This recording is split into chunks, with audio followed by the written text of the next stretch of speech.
हा रस्ता जो आहे तो बोरगावकडून येणार आहे आणि इथं काकाजी शोभा बलांडे व भाऊसाहेब शोभा बलांडे एका वर्षामध्ये ह्या ठिकाणी ही तिसरी चोरी आहे।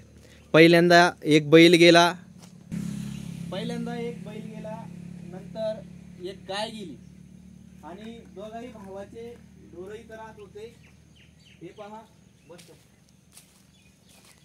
हाच तो गोठा आहे। या गोठ्यामधून तीनदा चोरी झाली, तीनदा ही चोरी झाली। पंचनामा झाला, पंचनामा झाल्याच्या नंतर पोलीस प्रशासनाने ह्या ठिकाणी कशाही प्रकारचं आम्हाला काहीही दिलं नाही।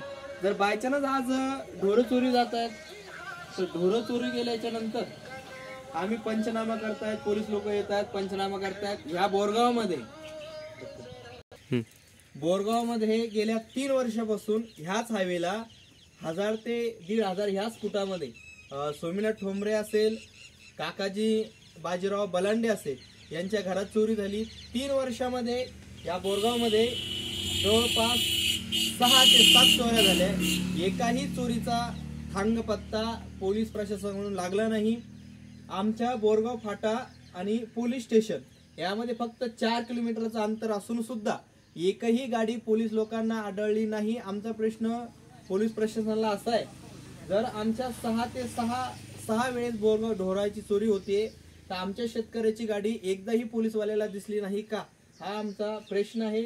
आज जर इथं गुरं आहे, हे गुरं गेले, जर बायचान्स एखादा शेतकरी इथं झोपेला असता आणि तिचं जर बायचान्स काही झालं असतं तर याची जिम्मेदारी शासनाने घेतली असती का, एवढंच आम्हाला विचार नाही। आणि ह्या रस्त्यावर पोलीसवाल्यांना म्हटल्याच्या नंतर पोलीसवाले म्हणतात की रस्त्यावर ढोरं बांधू नका।